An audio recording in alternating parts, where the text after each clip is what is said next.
정규진 선교사입니다. 오늘 너무 이렇게 뜨겁게 하나님을 찬양하고 하나님을 예배하는 귀한 오누리교회 성도님들을 만나서 하나님께서 어떻게 우리의 인생 가운데 우리를 간섭하시고 하나님의 말씀을 믿음으로 믿고 사는 하나님의 백성들을 향하여 어떻게 우리에게 말씀하고 계시고 우리의 삶을 하나님의 백성답게 살아가도록 인도하시는지 나누고 싶습니다. 요한복음에 보면 요한복음 1장 35절 말씀에 보면 또 이튿날 요한이 자기 제자 중 두 사람과 함께 섰다가 예수께서 건의심을 보고 말하되 보라 하나님의 어린 양이로다. 두 제자가 그의 말을 듣고 예수를 따르거늘 예수께서 돌이켜 그 따르는 것을 보시고 물어 이르시되 무엇을 구하느냐 이르되 랍비여 어디 계시오니오까 하니 랍비는 번역하면 선생이라. 예수께서 이르시되 와서 보라. 그러므로 그들이 가서 계신 데를 보고 그날 함께 거하니 때가 10시쯤 되었더라. 할렐루야. 여러분 혹시 오늘 본문 말씀 요한복음 1장 35절에서 39절 말씀을 보시고 이렇게 들으실 때 어떤 느낌을 경험하셨나요? 혹시 여러분 중에 오늘 이 본문 말씀을 들으면서 요한이 이 요한복음을 쓸 때 나이가 벌써 90살이 넘었었습니다. 노인입니다. 노인인 90살이 넘고 90이 넘은 노인이 지금 오늘 내용의 35절부터 39절까지의 내용을 보시면 여러분 얼마나 자세하고 섬세한지 혹시 발견하셨습니까? 또 이튿날 여러분 요즘 저는 제 아내하고 이야기할 때 딸아이하고도 이야기할 때 2년 전 몇 월 며칠 날 이야기하는 게 기억이 안 나요. 기억이 안 나요, 여러분. 여러분 기억나십니까? 아니 4일 전에 했던 것 4일 전에 며칠 몇 시에 했던 거 기억이 나는 사람 혹시 있나요? 그렇게 많지 않습니다, 여러분. 그런데 여러분 오늘 본문 말씀에 보면 사도 요한이 지금 90살이 넘어 있는 상태인데 그가 지금 말씀을 전하는 이 시간에 그가 90년 전이 언제냐면 70년 전입니다. 지금 에베소에서 요한복음을 쓰고 있을 때니까 70년 전으로 지금 돌아가는 건데 여러분 오늘 본문 내용을 보시면 나중에 보시면요 두 제자가 그의 말을 듣고 예수를 따르거늘 또 그 다음에 보면 돌이켜 그 따르는 것을 보시고 물으시되 여러분 얼마나 디테일하고 얼마나 자세하게 메모되어 있습니까? 그러죠? 이거는요 여러분 90 먹은 노인이 썼다고 이야기하기에는 도저히 이해할 수 없는 그러나 이거는 성령께서 사도 요한의 마음과 성령의 감동을 감화시켜서 그때 70년 전에 주님을 만났던 그때입니다. 주님을 만났던 그때 자기가 20대에 그 젊었던 그 시기에 주님을 만났던 그 시간을 잊지 않고 기억하고 그 이튿날 또 그 이튿날이라고 이야기를 합니다. 요한복음 1장에 보면요 얼마나 자세하게 성경 말씀을 기록하고 있는지 모릅니다. 70년 전의 일을 오늘 지금 보고 있는 것처럼 지금 내가 이 사건을 경험하고 있는 것처럼 그게 오늘 사도 요한이 저와 여러분에게 전하고 싶은 메시지입니다. 여러분 요한복음에 수많은 메시지가 있지만 가끔씩 우리는 잊어버릴 때가 있어요. 그가 어떠한 마음으로 오늘 저와 여러분에게 이 말씀을 전하려고 할까? 그는 이미 70, 90이 넘었고 70년 전의 사건을 지금 바로 요 눈앞에 있는 형제에게 이야기하는 것처럼 그리고 지금 저 뒤에 분홍색 옷을 입고 게스라고 하는 티셔츠를 입고 계시는 집사님을 보고 바로 눈앞에서 이야기하고 있는 지금 이 순간을 이야기하고 있는 것처럼 말하고 있다는 것, 기억하고 있다는 것. 사랑하는 여러분, 주님을 만났던 그때를 기억하고 있는 사도 요한을 보며 저는 가끔씩 나는 정말 그렇게 믿음 앞에서 살고 있는가? 내가 주님을 만났던 그때 나를 부르시고 나를 구원하시고 나를 죄악 가운데서 구원의 백성으로 하나님의 백성으로 그 구원의 은혜로 이끄셨던 그 놀라운 그 감격들을 잊지 않고 있는가? 사랑하는 여러분 기회가 되신다면 요한복음 1장을 2장을 좀 더 자세하게, 좀 더 좀 깊이 있게 묵상해 보기를 간절히 부탁을 드립니다. 그 말씀에 보면 주님이 제자들을 찾아가시는데 어떻게 찾아가셨고, 그리고 어떻게 만남을 가졌고, 그가 만났던 그 수많은 제자들이 주님 앞에 어떠한 고백으로 주님의 제자가 되었고, 주님의 제자가 되었던 그들이 어떠한 믿음의 삶들을 살았는지를 너무나 자세하게 이야기하는, 여러분 이미 70년 전에 있었던 사건, 아무도 지금 그 자리에 없는데 모든 제자들이 순교를 당하고 아무도 없고 사도 요한만 있지만, 사도 요한은 여전히 주님이 하셨던 그것, 주님이 만드셨던 그 사건, 주님이 이끄셨던 모든 삶의 역사들을 기억하고 선포하고 나누고 권면하고 확증하고 강권하는 은혜를 사랑하는 여러분 누리시기를 바랍니다. 저와 오늘 이 저녁에 이 밤이 되었으면 좋겠습니다.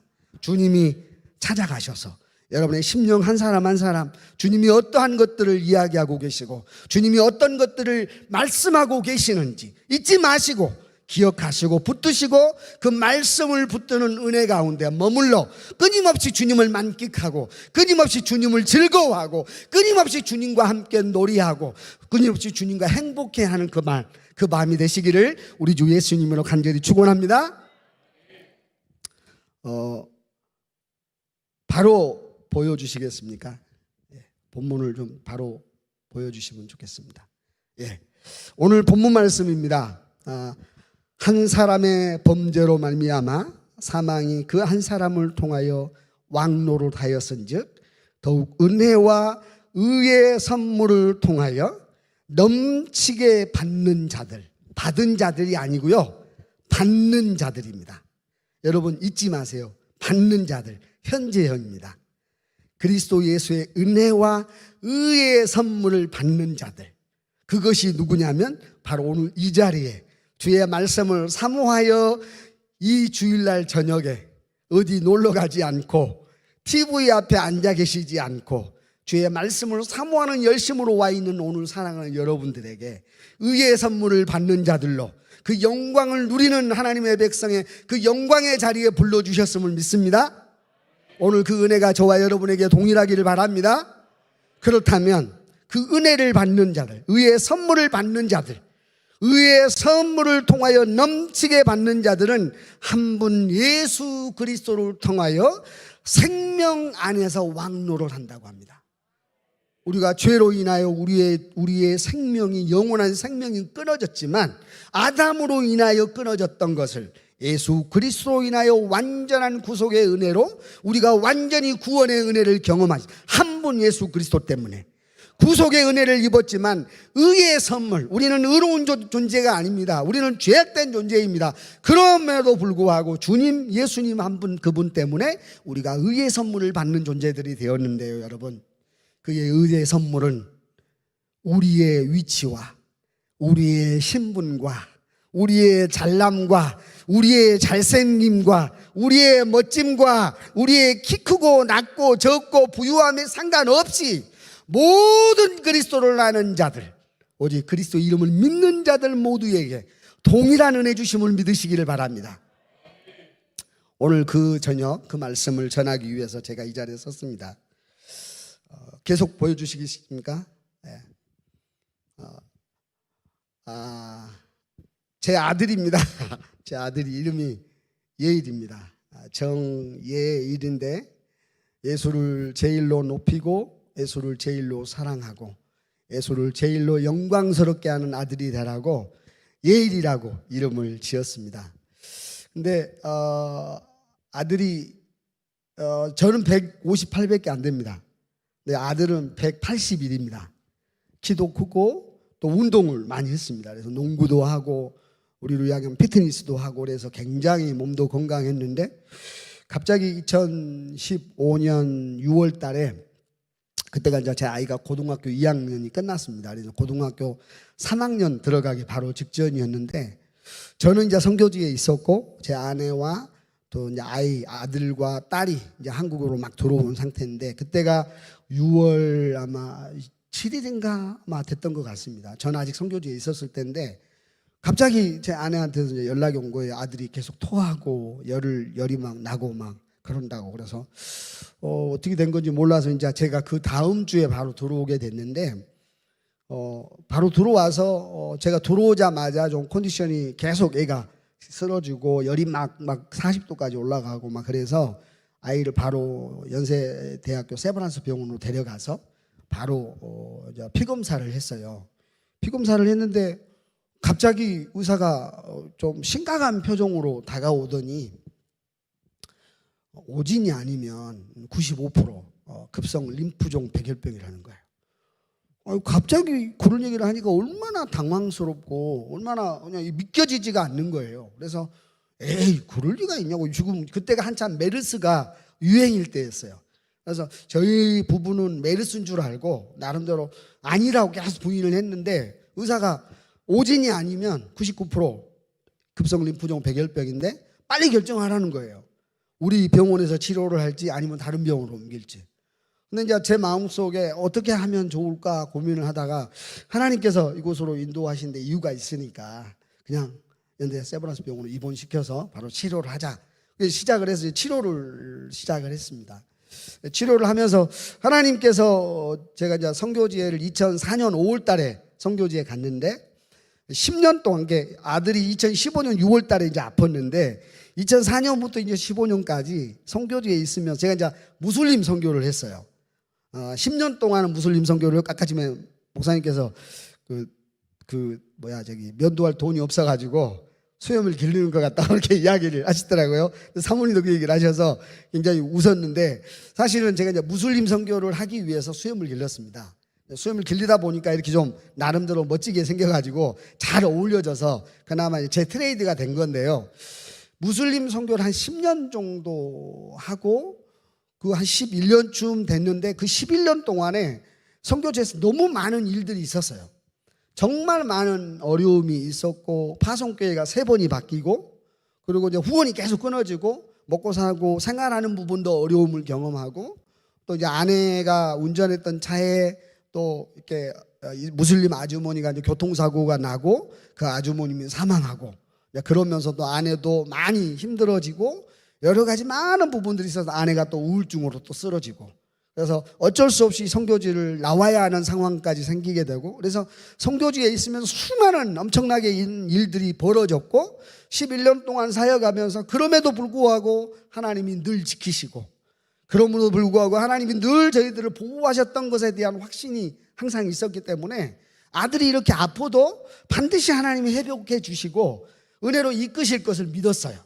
그래서 이제 지금 이렇게 돌이켜보면 저희 아이가 아팠나 싶어요. 아픈 것 같지가 않아요. 왜냐하면 온 몸이 암이 퍼져서 모르핀으로 이렇게 약을 주지 않으면 얘가 잠을 못 잘 정도로 고통이 심했거든요.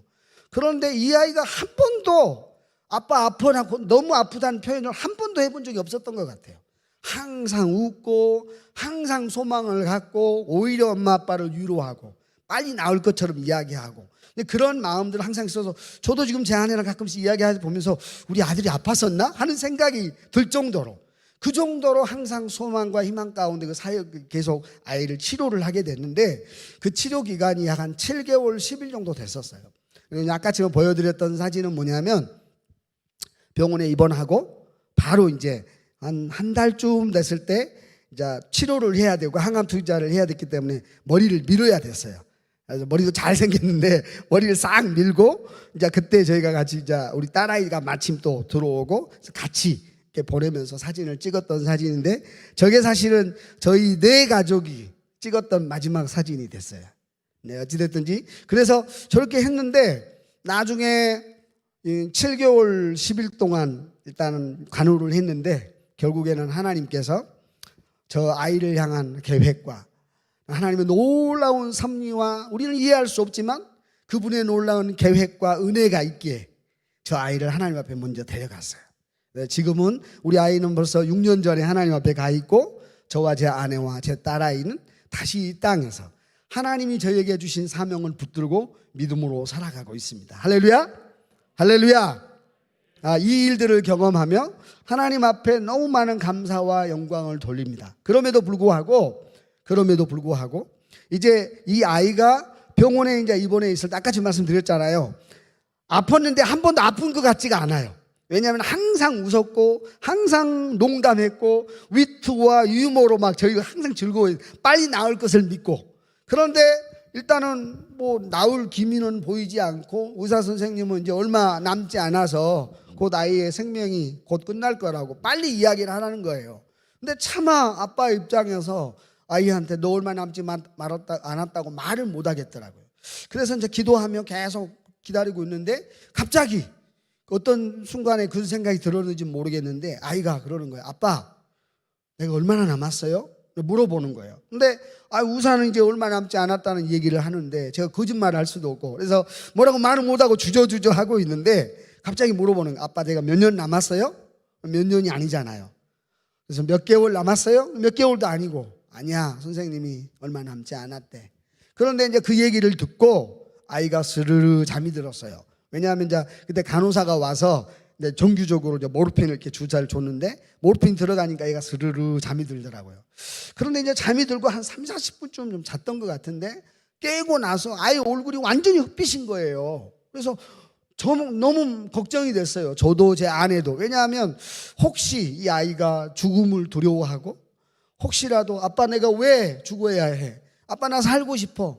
아빠, 나 뭔가 하고 싶은데 왜 내 인생이 이래라고 이야기할 줄 알고 그 절규하고 혹시 원망하진 않겠다는 그런 두려운 마음이 제 마음속에 막 걱정이 있었는데 갑자기 아이가 그러는 거예요. 아빠, 그래서 왜 얼굴이 두려운지 물어봤어요. 왜 얼굴이 이렇게 어두운지. 그랬더니 아빠, 나 걱정이 있어요. 무슨 걱정? 아빠, 나는 하나님 앞에 가는 거 나 조금 더 걱정하지도 두렵지도 않아요. 나는 영원한 천국에 갈 거니까, 하나님 앞에 있을 거니까, 나는 영원히 하나님 앞에서 아빠와 엄마를 중보할 거니까. 그런데 아빠, 나 걱정이 있어. 아빠하고 엄마가 저를 너무 사랑하는 거 아는데 내가 만약에 이 세상에 있다가 아빠 옆을 떠나고 엄마 옆을 떠나면 엄마 아빠 너무 힘들고 싶어서 하나님이 너무너무 기뻐하시고 즐거워하시는 이 선교를 멈출까 봐 자기는 그게 걱정이라는 거예요. 사실은 제가 조금 이따가 보고 드리겠습니다만은 제가 2014년 3월부터 제가 이제 무슬림 선교 했다 그랬잖아요. 10년 정도 하다가 2014년 3월부터 하나님께서 한 3년 동안을 제 마음에 부담을 주셨어요. 왜냐하면 제가 무슬림 선교를 하는 사람이고, 집사님 저기 메단에 가보셔서 알지만 인도네시아가 메단이라는 땅을 제외하고는요 나머지 99%가 다 이슬람인 지역입니다. 그래서 사실은 이 무슬림 선교를 하고 있는 상황에서 기독교 교육 사역을 한다고 하는 거는 제 사역을 완전히 오픈하는 거라고 똑같아요. 그래서 제가 기독교 사역을 한다는 것을 이야기하면 절대 안 되는 거고, 제가 무슬림 선교하는 것도 보여주면 안 되는 거예요. 그런데 제가 무슬림 선교를 하고 있는데 하나님이 계속 저한테 어떤 부담을 주시냐면 계속해서 기독교 교육 사역에 대한 부담을 주시는 거예요. 그래서 제가 그랬어요. 하나님, 저는 기독교 교육 사역에 자신이 없습니다. 전문가도 아니고 기독교 교육 사역을 해본 적도 없고 어떻게 해야 될지 잘 모르겠어요. 저는 무슬림 선교를 위해서 수년 동안 준비했고 10년이 넘도록 고생하고 수고 전문가가 되었는데 하나님, 이걸 내려놓고 어떻게 또 합니까? 저 자신 없어요. 3년을 하나님 앞에 거절을 했는데 하나님이 어느 날 갑자기 제 마음속에 너무 거룩한 부담을 주셔서 그러면 주님이 하시면 제가 할게요. 그러고 이제 어쩔 수 없이, 왜냐하면 저는 제가 주인이 아니잖아요. 저는 청지기이고 주님이 저를 보내셔서 그곳 인도네시아로 갔는데 인도네시아 가고 제가 주인 말을 안 듣고 제 맘대로 하면 저는 주인의 종이 아니잖아요. 청지기가 아니잖아요. 그래서 주님, 제가 잘 못하지만 주님이 하라고 하시니까 순종할게요 하고 2014년 3월부터 기독교 사역을 시작을 했는데, 여러분 1년 동안 2015년 5월까지 우리 아들이 아프기 직전까지 1년 동안을 했어요. 했는데 결과는 실패였어요. 왜냐하면 같이 했던 사역자가 리아우 몰라유라고 미존도 종족 99%가 이슬람인 지역에서 이슬람인 종족 가운데서 예수님을 믿고 환상 가운데 예수님을 만나고 개종을 한 자매가 있었어요. 그래서 이제 그 자매가 기독교 교육 사역이나 특별히 유치원 사역에 관심이 있어 해서 그 자매와 함께 이제 사역을 시작하게 됐어요. 이제 그 자매는 나이가 좀 많은 남편이랑 기독교인하고 결혼을 했고 스라의 자녀도 아들, 딸을 낳고 이런 상태인데 갑자기 남편이 유암으로 돌아가셨어요. 그래서 그 남편이 없고 생활이 어렵고 이런 많은 복잡한 환경 속에서 저희 부부가 도움을 줘야 되는 상황이 생겨서 그런 것들을 경험으로 해서 그 자매랑 교제하게 되고 기독교에 대한 비전들을 받았는데, 나중에 이제 자매랑 사역을 했는데 자매가 이슬람에서 기독교로 개종을 했는데 하나님 앞에서 말씀의 훈련도 안 되고 물질의 훈련도 안 되고 전혀 영적인 훈련도 말씀에 대한 이해함이 없기 때문에 전혀 팔로우업이 안 되는 거예요. 그래서 제가 지도하고 보살피고 함께 권면하고 하다가 안 그러면 다투겠더라고요. 그래서 제가 2015년 5월 달에 사임을 했어요. 네가 해라. 나는 더 이상, 아마도 나는 이제 무슬림 선교로 다시 돌아가고 싶어가지고 더 이상 못하겠다고 하나님께 말씀드리고, 하나님 저희는 보세요, 나 안 한다 그랬는데 왜 자꾸 하라고 해갖고 1년 동안 하고 그냥 너무 진일 빠져가지고 실망을 했죠. 그러고 이제 한국에 왔는데 아들이 아팠잖아요. 아들이 아파서 7개월 10일 동안 하나님께서 그동안 아들이 중학교 고등학교 사춘기를 보내는 이제 5년 동안 한 번도 아이랑 같이 있어보지를 못했어요. 저는 선교사로서의 역할은 감당하려고 발부둥 쳤는지는 모르지만 아빠로서, 우리 아들을 위한 아빠로서의 역할은 정말 빵점이었어요. 그래서 아들을 돌보지도 못해. 그래서 아들이 누구인지도 잘 모를 정도로 그냥 3개월에 한 번씩 잠깐 일주일 보고 돌아오고 다시 필드로 돌아오는 그런 일이었으니까 아들에 대한 미안함이 있잖아요. 그런데 하나님께서 아들이 아픈 7개월 10일 동안 저한테 고스란히 100% 7개월 10일이라는 그 기간 동안 단 하루도 빠짐없이 100% 풀로 아들을 간호할 수 있는 마음을 주시고 시간을 주셨어요. 얼마나 감사한지 몰라요, 지금도 돌이켜보면. 그런데 그때 제가 아이한테 이야기했어요. 하나님께서 내가 이 사역을 계속 했는데 실패했다. 아빠 더 이상 안 한다고. 기독교 사역 때 안 하겠다고. 계속 하나님 부담 주셔서 안 했다고 막 아들한테 불평을 했겠죠, 제가. 그런데 저는 그냥 그 불평인 줄 알았어요. 근데 아이가 그것을 기억하고 묵상하고 하나님 앞에 계속 그것들을 고민하고 묵상하다가 그 아이가 하나님 앞에 가기 직전에 믿음 없는 아빠, 하나님이 주신 사명을 인간적인 생각과 감정으로 내려놓기를 원했던 아빠의 마음에 하나님 보시기에 너무너무 신전한, 무엇이 더 중요한지, 하나님의 백성으로서 하나님의 말씀을 순종하는 것이 얼마나 중요한지를 그 아이의 입술을 통하여 다시 기억시키시기 위해서 하나님 아들에게 약속을 시킨 거예요. 아들의 입술로 아빠 나는 괜찮아. 그러나 엄마가 수마트라로 돌아가지 않을까 봐 너무 걱정이라는 거예요. 아빠 절대로 수마트라 선교를 포기하지 마세요. 아빠 멈추지 마세요. 그 얘기를 했어요.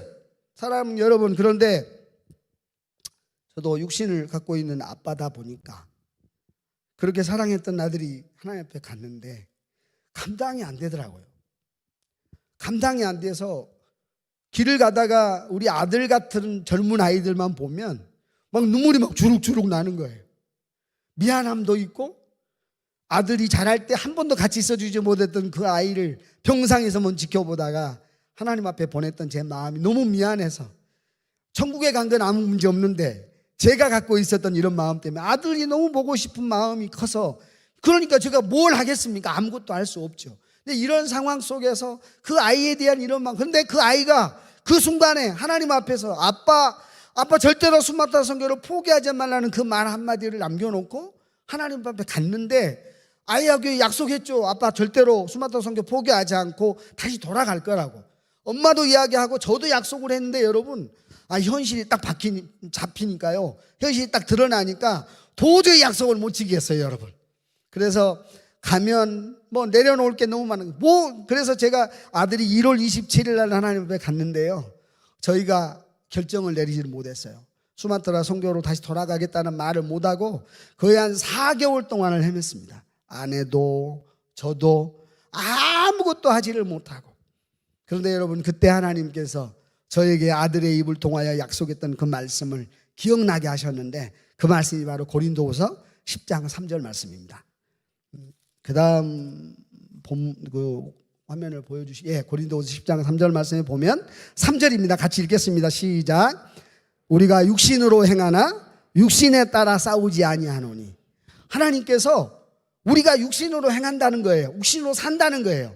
육신으로 경험할 수 있는 수많은 일들이 있는데 육신에 따라서 싸우지 않는답니다. 어떤 결정을 내릴 때 하나님의 말씀을 따라서 살 때 육신의 감정이나 육신의 생각을 따라서 뭔가를 결정하고 그렇게 살지 않는다는 거예요.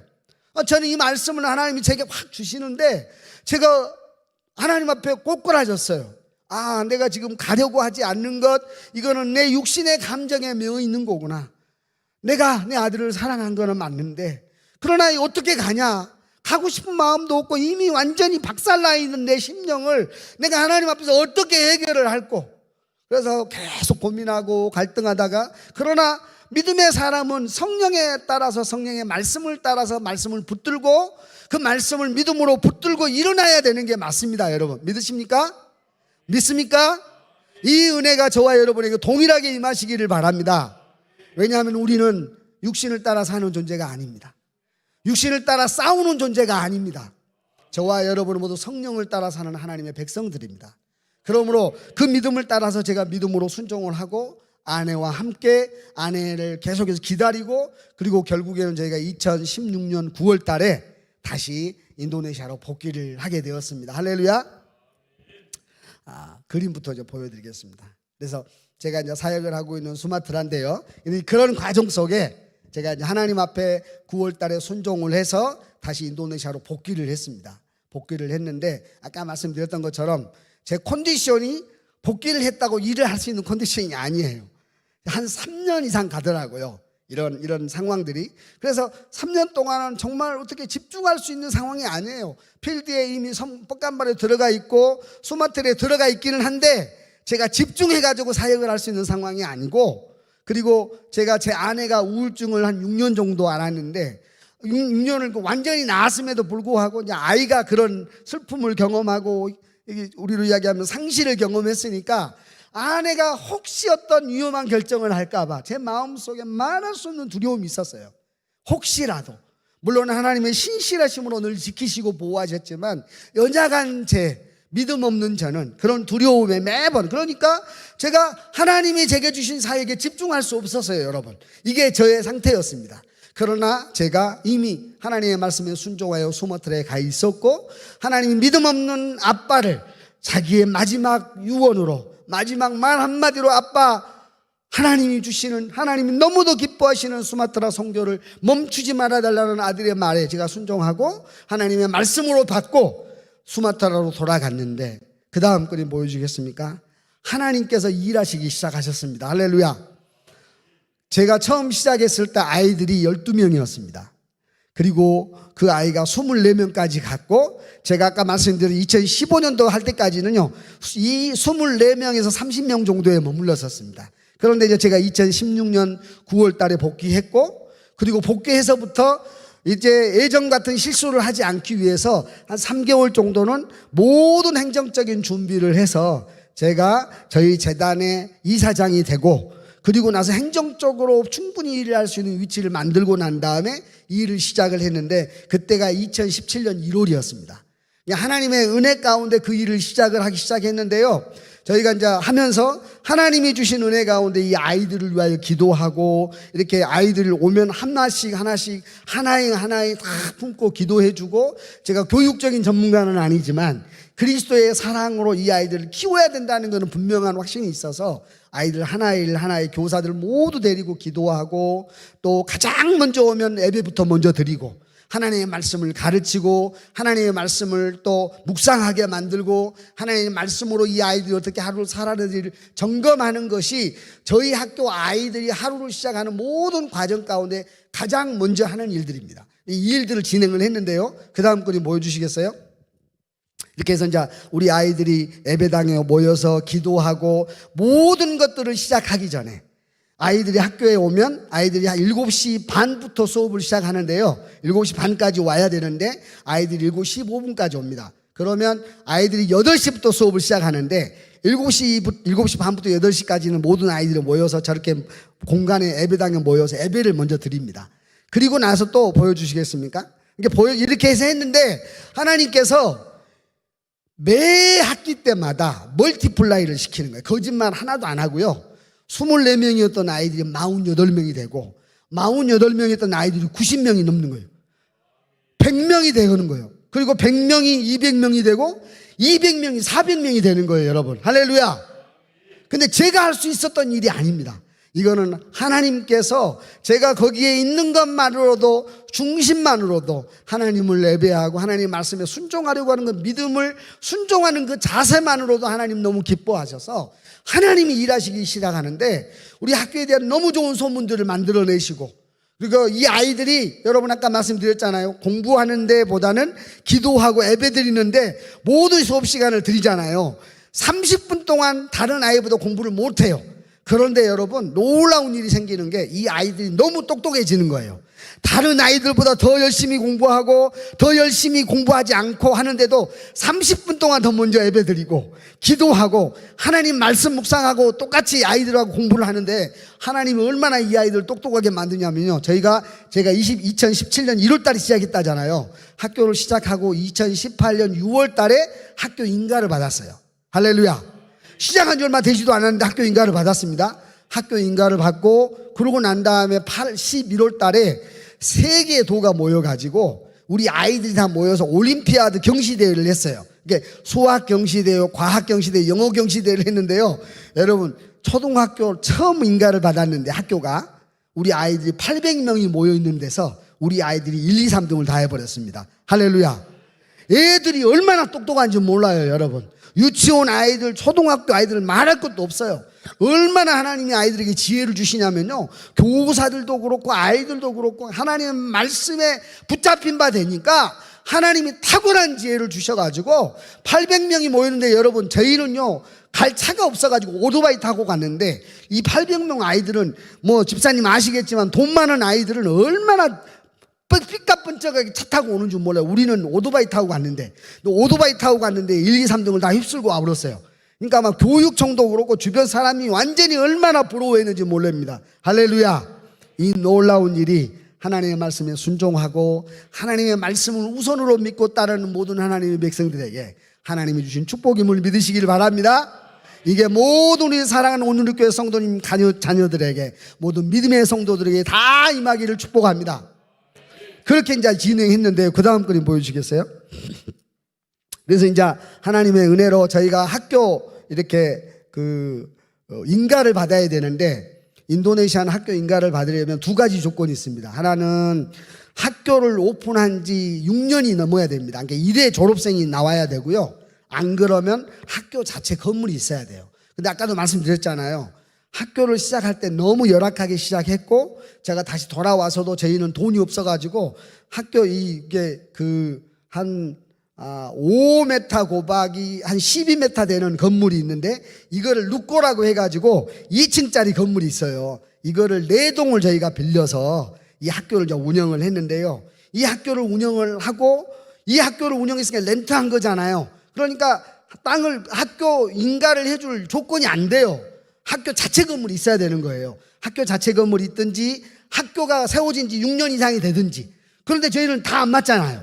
그런데 아까 말씀드렸던 것처럼 아이들이 너무 똑똑하고 애들이 너무 그냥 소문이 잘 나고 교사들이 좋은 소문이 나고, 그러니까 하나님께서 교육청에 있는 사람들의 마음을 막 움직이셔가지고 와가지고 그러는 거예요. 우리가 팁을 줄 테니까. 뭔 팁이냐면, 건축 부지가 있으면 인가를 내준대요. 할렐루야. 그래서 막 맞아가지고 저희가 건축 부지를 기도하면서 하나님 앞에 준비해가지고 600평 정도 되는 땅을 2천만 원 주고 샀어요. 그래서 이제 그걸로 건축 부지를 해놓으니까 2018년 6월 달에 땅을 딱 해놓더니 학교가 인가가 나버렸습니다. 할렐루야. 하나님이 간섭하시니까 안 될 게 막 돼버려요. 세상을 막 바꾸어버리시는 하나님. 세상의 모든 정사와 권세를 뒤집어 엎는 분이 바로 우리 주 하나님이심을 믿으시길 바랍니다. 그래서 이제 그렇게 해서 저희가 밀림에다가 땅을 샀어요. 길도 없고 아무것도 없는 곳에 땅을 사고 믿음으로 그냥 하나님 이렇게 갑니다 라고 했는데, 하나님이 그 다음 그림 보여주시겠습니까? 시간이 지났는데요, 이 땅을 사놓고 제가 믿음으로 하나님 이 땅 샀는데, 땅을 샀으면 건축할 그 믿음을 보여야 되잖아요. 그래서 돈이 생길 때마다 10만 원, 20만 원 헌금 들어오면, 100만 원씩 헌금 들어오면 땅을 저렇게 봉토를 했어요.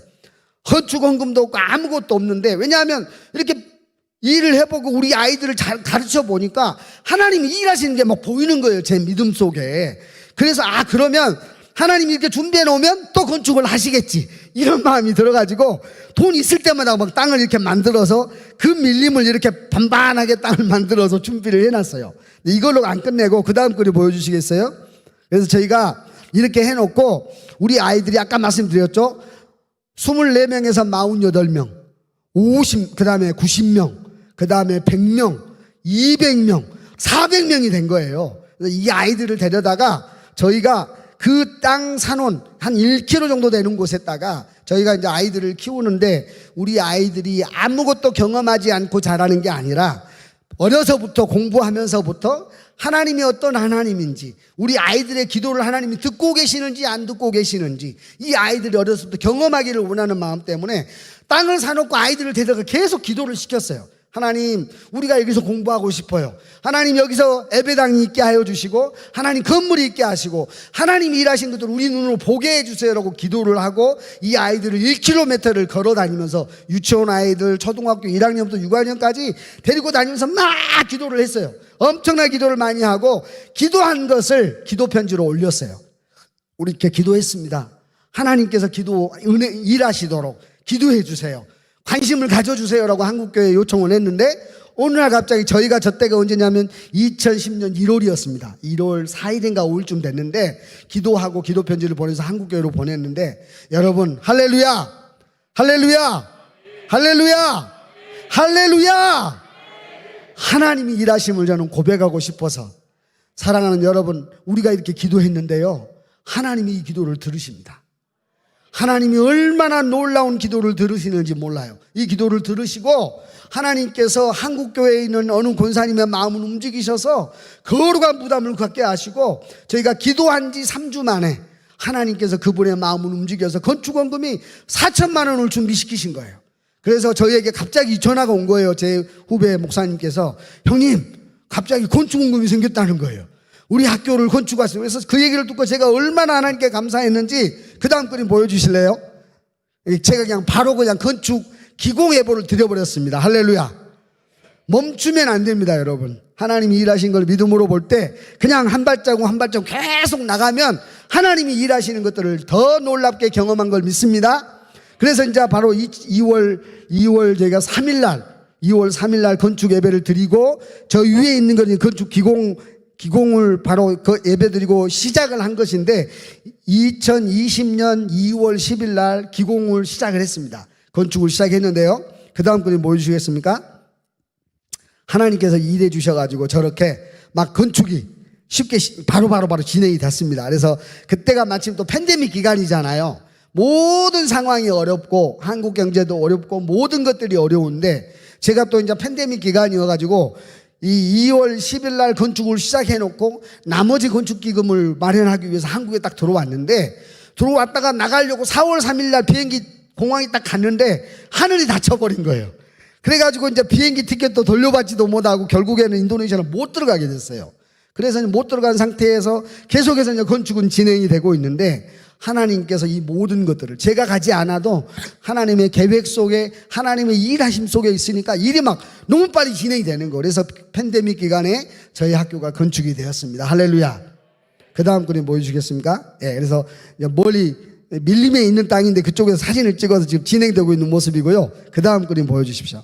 예, 지금 이제 우리 아이들이 예배당과 그 다음에 학교 교실 18개와 이렇게 공간, 학교 건물까지 해가지고 지금 이렇게 학교를 세워서 아이들이 이곳에서 공부를 하고 있습니다. 할렐루야. 그 다음 그림 보여주십시오. 그래서 이게 지금 찍었던, 제가 2020년 9월 달에 다시 복귀를 했고요.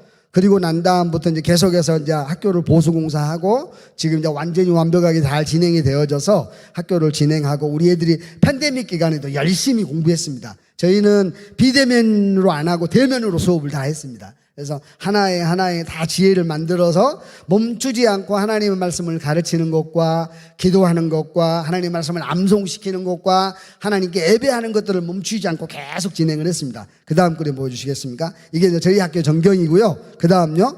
그래서 우리 아이들이 학교에 오면 가장 먼저 하는 건 하나님께 예배하는 일입니다. 할렐루야. 가장 먼저 하는 건 하나님께 기도하는 거요. 그 다음은 하나님의 말씀을 묵상하는 것이고, 그 이후에 공부하는 것입니다. 그런데 하나님은 이것을 너무 기뻐하시고 이 중심을 너무 기뻐하셔서 우리 아이들을 지혜롭게 하시고 우리 아이들을 더 뛰어나게 만드심을 믿으시길 바랍니다. 예, 그 다음 그림 보여주십시오. 그래서 이제 저희가 하나님 은혜로 이렇게 일들이 진행되고 있어서 지금 지난 크리스마스 때 찍었던 행사 사진들입니다. 그 다음요. 예, 그 다음 그림 보여주십시오. 그래서 이제 우리 아이들이 팬데믹 기간에도 마스크 쓰고 마스크를 2개씩 쓰고 페이스실 하고 그래서 어찌됐든지 안전하게 잘 이렇게 안전을 잘 지키면서 아이들 다 학교에 오게 해가지고 거리 두고 또 이렇게 우리에게 코로나에 걸렸든지 아니면 상황 생기면 바로 그냥 정리해가지고 조심하고 해서 계속해서 일을 이제 진행을 했습니다. 그 다음 그림 보여주시겠습니까? 예. 이제 팬데믹 기간인데 그 다음요. 우리 아이들 공부하는 모습입니다. 그 다음 그림 보여주십시오. 네. 계속요. 네. 이제 우리 중학교 아이들이 그 전 그림 보여주겠습니까? 우리 중학교 아이들이 이제 작년에 저희가 개교를 했습니다. 우리 아이들이 인도네시아 상황은, 공립학교는 약 한 99%가 이슬람입니다. 이슬람이다 보니까 이 아이들은 매주 금요일마다 이 모슬림식으로 예배를 드립니다. 솔랏이라고 하는데요. 이 예배를 드리는데 공립학교에서 이제 예배를 드리기 시작하면 이 아이들은 절대로 기독교인으로 돌아올 수 없습니다.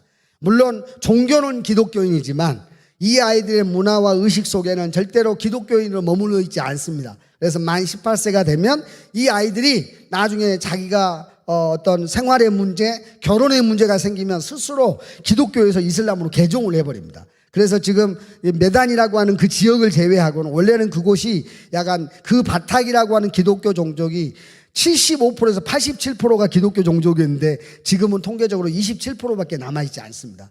굉장히 적은 숫자인데 대부분이 다 삶의 문제, 생활의 문제, 결혼의 문제에 부딪히면 결국에는 다 이슬람으로 넘어가서 이 무늬만 이슬람이지만 어찌됐든지 이슬람으로 넘어간 케이스가 너무나 많습니다. 왜냐하면 하나님의 말씀을 제대로 듣지 못하고 훈련되지 않고 듣지 않기 때문에 그렇습니다. 이 사실들이 지금 인도네시아 상황 속에 가장 위기인 상황인데 교육에서만큼은 기독교 교육을 어떻게 시키느냐에 따라서 이 아이들이 하나님의 말씀으로 돌아오게 되고 그 말씀 안에서 믿음 안에서 계속 굳건하게 자랄 수 있는 환경이 교육 환경 속에서는 충분히 인도네시아 정부가 허가되고 그리고 말씀을 가르치고 기도하고 말씀을 묵상하고 그리스도인으로 자라가는 일들은 학교 교육에서는 얼마든지 오픈되어 있습니다. 그래서 지금은 인도네시아는 기독교 교육을 통한 선교 전략이 너무너무 중요한 전략입니다. 이것을 놓고 계속 기도하고 있는데요. 그 다음 그림 보여주시겠습니까?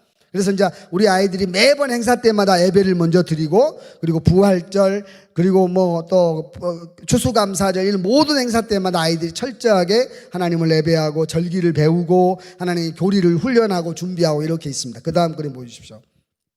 네, 저희가 감사하게도 작년에 1회 졸업을 했습니다. 13명이 졸업을 했고요. 저희 학교에서. 그 다음 그림 보여주시겠습니까? 그래서 올해 저희가 22명이 졸업을 했습니다.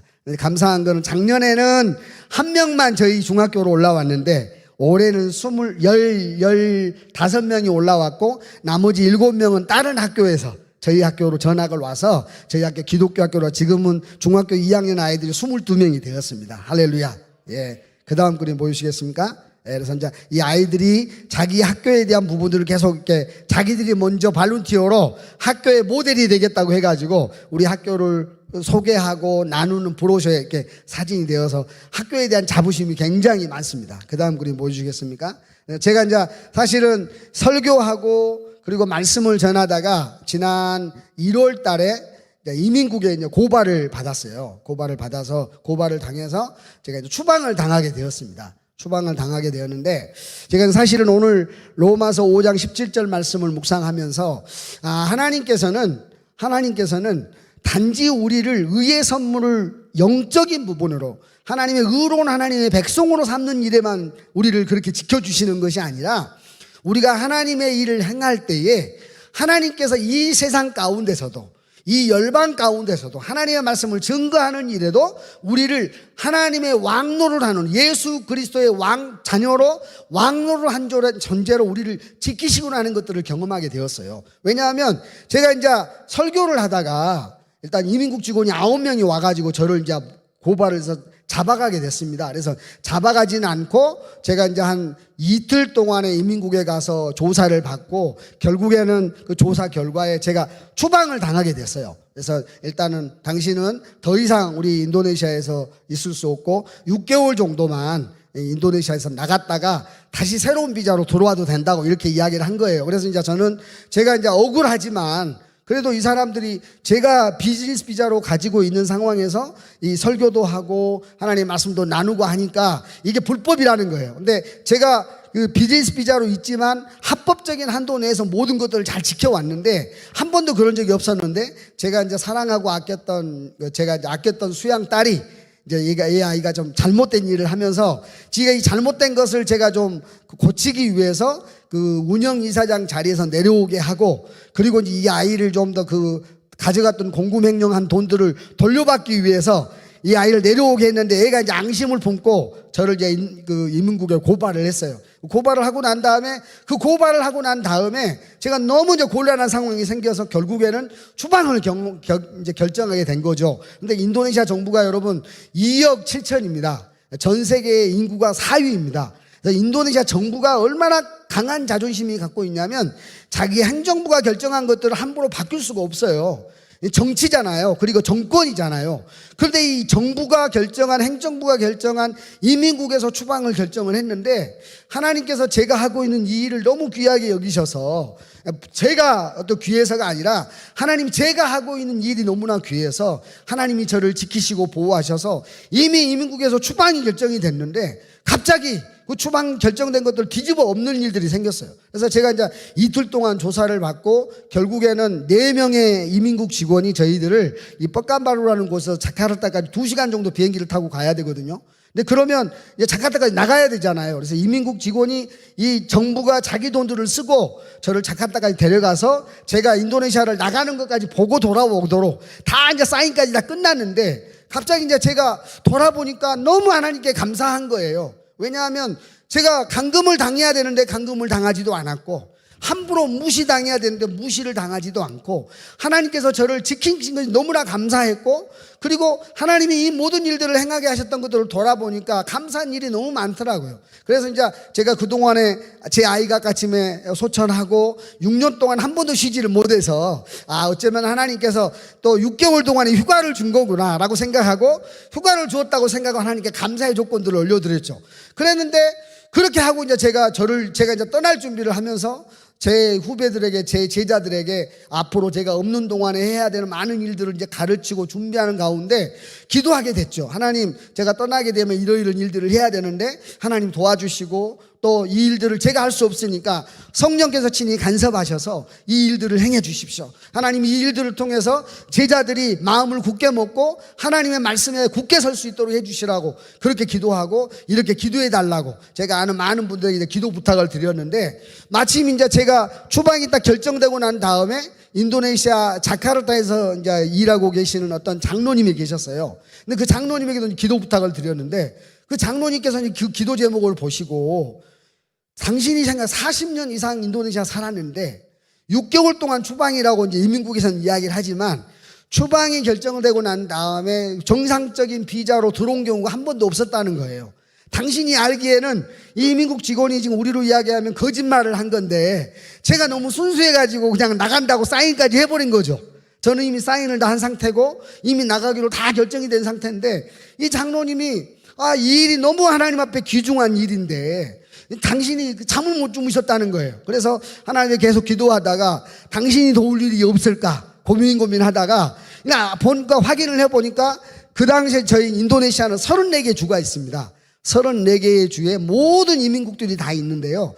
그 이민국의 34개의 주를 다 주관하는 이민국 총책임자가 있죠.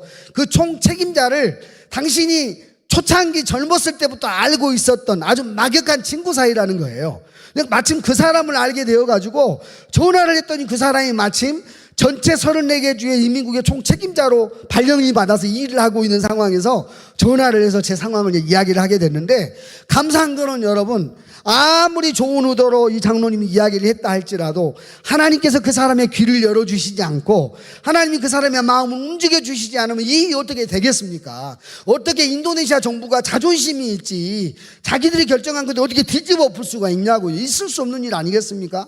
그런데 여러분, 하나님이 원하시는 일, 하나님이 기뻐하시는 일이 선하면 하나님은 세상의 정사도 세상의 권세도 뒤집어 엎어셔서 하나님이 하는 일들을 만들어내는 분이심을 믿으시기를 바랍니다. 그래가지고 그렇게 결정을 했는데 갑자기 그렇게 이제 전화를 했다는 거예요. 그랬더니 그 사람이 듣고 당신 말이 맞다고, 인도네시아 교육을 위해서 그렇게 애쓰는 사람이 추방당하면 안 된다고. 그러고 나서는 바로 전화해가지고 제가 있는 곳이 리아우라고 하는 주인데 리아우 주의 그 담당 책임 인민국 소장에 전화를 해가지고 완전하게 당신 말도 안 되는 얘기 하지도 말고 당장 추방된 거 다 캔슬하라고. 그래가지고 추방이 안 되고 완전하게 제 원래 비자로 제가 완전히 복귀가 됐습니다. 할렐루야, 할렐루야. 이 일들을 이루신 우리 주님을 찬양합니다. 그래서 제가 비자가 이제 복귀가 되고 추방이 다 없었던 걸로 되고, 그러면서 제가 이제 다시 이제 한국에 나와서 지금 비즈니스 비자로 있다가 지금 이번에는 목회자 비자로 다시 이제 인도네시아로 내일 모레 8월 20일 날 돌아가게 되었습니다. 할렐루야. 제가 이제 이 와서 이 예를 나누는 이유가 있습니다.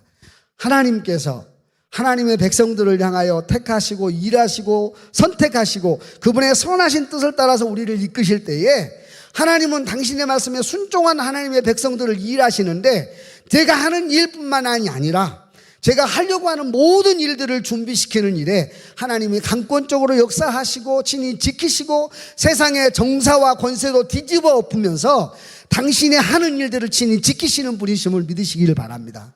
그 하나님이 우리의 방패이십니다. 그 하나님이 우리의 산성이십니다. 그 하나님이 우리의 아버지이십니다. 그 하나님이 우리 주 예수 그리스도이십니다. 그러므로 사랑하는 여러분, 그 다음 건에 보여주시겠습니까?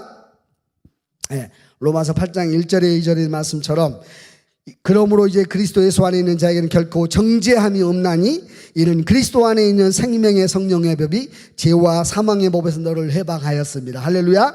이게 우리의 영적인 문제뿐만 아니라요, 우리를 죄와 사망의 법에서, 세상의 법에서도 하나님이 우리를 자유케 하시고 우리를 지키시고 우리를 보호하심을 믿으시기를 바랍니다. 그 다음 그림 보여주십시오. 예. 그 다음요, 이번에 7월달에 저희가 학교는 인도네시아는 7월부터 개학을 하는데요, 저희가 계속해서 지금 아이들이 또 늘어나서 올해 그 다음 그림 보여주십시오. 그 다음요, 우리 아이들 학교에 오면 매번 기도하는 것부터 시작합니다. 예배 드리는 것부터 시작합니다. 그 다음 그림 보여주십시오. 그래서 하나님이 은혜를 주셔서 저희가 이렇게 계속 말씀으로 가르치는 이유는 뭐냐면 디모데후서 3장 15절 17절 말씀을 믿고 확신하기 때문에 그렇습니다. 할렐루야. 15절, 또 내가 어려서부터 성경을 알았나니 성경은 능히 너로 하여금 그리스도 예수 안에 있는 믿음으로 말미암아 구원에 이르는 지혜가 있게 할 뿐만 아니라 이는 하나님의 사람으로 온전하게 하며 모든 선한 일을 행할 능력을 갖추게 하기 위함인데, 그 첫 번째가 하나님께 예배하는 것이요, 하나님의 말씀을 기억하는 것이요, 살아계신 하나님을 아빠 아버지로 두는 기도하는 자녀가 되는 것입니다.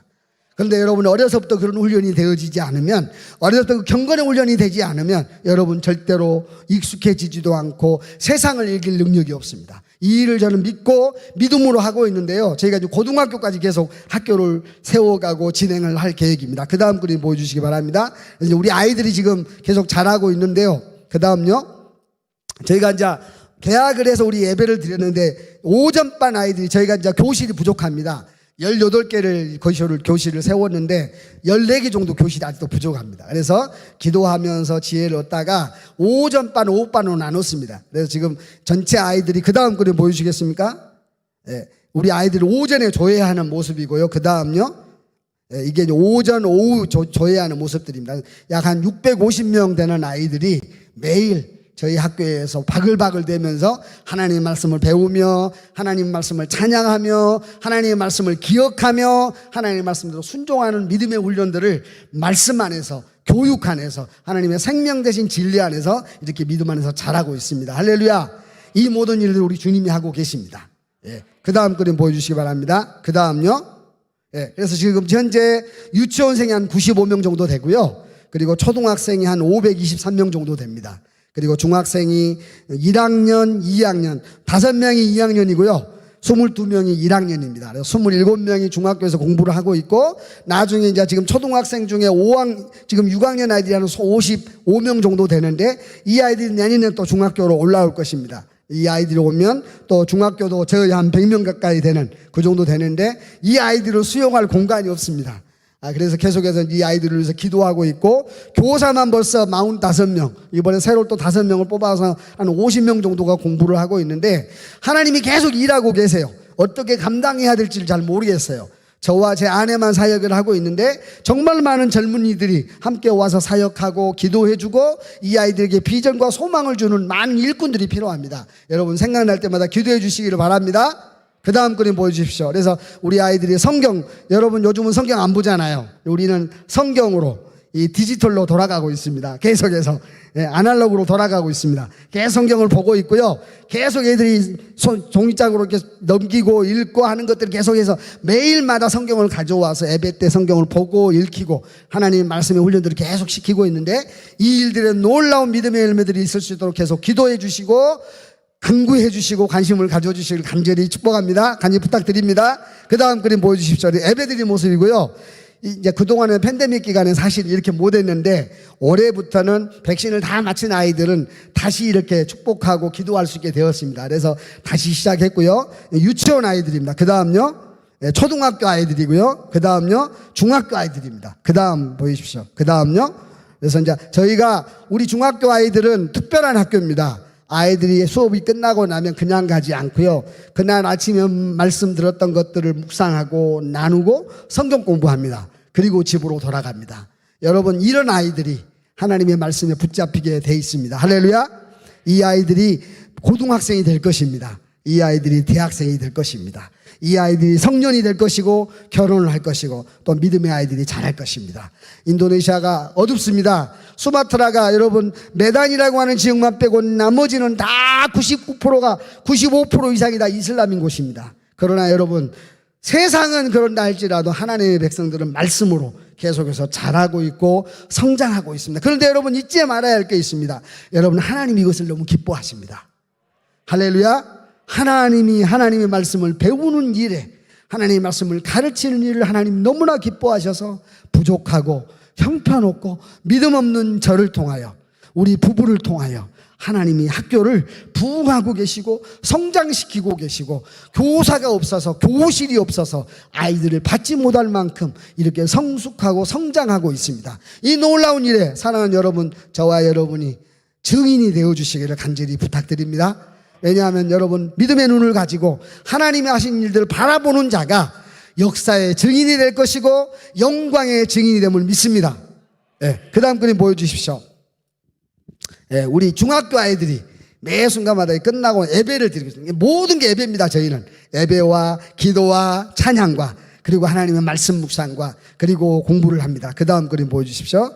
저희가 이제 오전반 오후반 나눴잖아요. 그러다 보니까 너무 더워요. 오후에는 오전 12시부터 오후 6시까지 너무 더워서 제가 지혜를 갖고 있다가 10개 반을 오픈을 하고 그 10개 반에다가 이렇게 에어컨을 설치를 했습니다. 에어컨을 설치하고 오후에는 아이들이 에어컨 있는 곳에서 그나마 공부하면 오후반 아이들이 유지가 될 수 있겠다 싶어서 했는데, 나머지 지금 8개 정도는 지금 계속해서 하나님이 감사하게도 이렇게 에어컨비를 후원해 주셔가지고 부족한 부분이 몇 개가 있지만 거의 다 채워지고 있는 상황으로 돌아가면 나머지 8개 교실에도 에어컨을 설치해서 운영을 하고, 이 아이들이 마음껏 좀 더 시원한 공간에서 공부하고 또 마음껏 하나님을 찬양할 수 있는 공간으로 만들어 가려고 합니다. 잊지 말고 기도해 주시기를 바랍니다. 그 다음 그림 보여주십시오. 제가 사실은 이런 학교를 짓고 싶었는데, 저희가 이제 재정적으로 제일 가난한 사람이 기독교인입니다. 인도네시아는. 메단 지역을 빼고요, 나머지 지역은 이슬람이 다 부자입니다. 모든 경제권, 땅 소유권을 다 이슬람이 갖고 있습니다. 그러다 보니까 기독교인들이 제일 가난한 곳에 있는데, 저희도 이제 학교를 아까 보셨잖아요. 그냥 아주 간편하게, 아주 이게 조립식으로 지어놨습니다. 근데 길면 10년, 짧으면 5년밖에 못 갑니다. 여기에서는 적어도 50년, 100년 아주 유명하고 실력 있고 능력 있는 하나님의 일꾼으로 자라기에는 쉽지 않습니다. 그래서 적어도 지상 한 3층에서 4층 그리고 지하 1층 정도 되는 공간을 만들어서 아이들에게 하나님 말씀을 가르치고 마음껏 공부할 수 있는 공간들을 만들고 싶은 게 꿈이고 비전입니다. 그래서 하나님께서 일들을 이루실 걸 믿습니다. 그래서 그 다음 그림 보여주십시오. 예, 그래서 지금 제가 또 오기 직전에 한 2,600평 정도 되는 땅인데 제가 하나님 아까 일하시잖아요. 그걸 봤잖아요. 그러니까 기회만 생기면 그냥 일을 저질러요, 제가. 가지고 오기 전에 가계약을 하고 왔습니다. 저 땅을 사겠다고. 그리고 좀 주고 저 땅이 한 1억 2천 정도 되는데 2천만 원 정도 주고 지금 땅을 계약을 한 상태고 그리고 나머지 돈은 또 이제 지불을 해야 되는 상황이지만 이거를 지금 사놓고 한 5년에서 10년 정도 기도하면서 펀드레이징을 하고 준비를 해서 더 나음내 적어도 한 아까 말씀드렸던 그런 4층이나 3층 정도 해서 유치원, 초등학교, 중학교, 고등학교까지 하나님이 은혜를 주시면 대학교까지 기독교 대학을 세워서 미래의 수마트라의 일꾼들로 만들어가고 싶은 꿈과 비전을 갖고 있습니다. 근데 저 혼자 할 수 없고 수많은 믿음의 선교사들이 믿음에 헌신된 하나님의 사람들이 함께 동역해야 되는 일입니다. 이 일들을 계속 하고 있는데 계속 일은 진행되고 있는데 제가 너무 연약합니다. 여러분들 기도가 필요하고 관심이 필요합니다. 그래서 기도해 주시길 바랍니다. 그 다음 그림 보여주십시오. 예. 왜냐하면 믿음의 사람들은 순종하게 되어 있습니다. 히브리서 11장 22절 말씀에 보면 믿음으로 요셉은 임종시에 이스라엘 자손들이 떠날 것을 말하고 또 자기 뼈를 위해서 명했다 이렇게 이야기하잖아요. 분명히 창세기 50장에 이렇게 이야기하거든요. 끝부분에. 그런데 나중에 출애굽기 13장 19절에 보면 모세가 430년 이후에 그 약속을 지키고 요셉의 유고를 가지고 출애굽을 하는데 나가요. 430년 지났는데 여러분 어떻게 그 약속을 지킵니까? 그 약속을 믿었기 때문에, 그 약속이 생명임을 믿었기 때문에, 그 하나님의 말씀이 생명임을 믿었기 때문에 430년이 지나도 그 말씀을 잊지 않고 지키고 감당했다는 얘기입니다. 그러므로 사랑하는 여러분, 하나님의 말씀을 믿고 믿음으로 순종하는 저와 여러분 되시기를 바랍니다. 그 다음 그림 보여주십시오. 예, 이사야서 62장 6절 7절 말씀에 보면 하나님께서 기도하는 우리의 기도를 들으시고 쉬지 않으신답니다. 할렐루야. 너희는 쉬지 말고 또 여호와께서 예루살렘을 세워 세상에서 찬송을 받게 하시기까지 그로 쉬지 못하게 하라. 할렐루야. 우리 하나님 우리 기도를 들으시고 일하시면서 당신이 쉬지 않으시기까지 기뻐 일하신다는 분이 바로 우리 하나님 여호와이심을 믿으시기를 바랍니다. 네, 이 놀라운 은혜가 오늘 우리 교회 모든 성도들에 있으시기를 우리 주 예수 이름으로 축원합니다. 네, 그 다음 그림 보여주십시오. 네, 저는 저 그림을 참 좋아합니다. 2004년도 저희가 7월 달에 찍은 사진인데요. 선교제 처음 갔던 모습입니다. 지금은 우리 아들은 없고 우리 딸아이와 저와 이게 세 가족만 남아있지만 그때 그 모습을 잊지 않으려 하고 있습니다. 여러분들은 어떻습니까? 주님이 부르셨던 그 자리, 그 첫 자리, 그 감격의 자리 잊지 않고 계십니까? 그 다음 그림 보여주십시오. 예, 아무것도 없는 곳, 그러나 이곳에 있을 때 아무것도 한 것이 없을 것 같지만 이 아무것도 없을 때 하늘을 보며 광야 그 자리에 주님의 은혜를 바라보고 하나님이 일하실 것들을 소망하는 그 자리에 있을 때 하나님이 여러분의 삶들을 바꾸실 것이고 여러분들의 기도를 들으실 것이고 여러분과 함께 길을 만들어 가실 것입니다. 할렐루야. 네, 같이 기도하겠습니다. 하나님 감사합니다.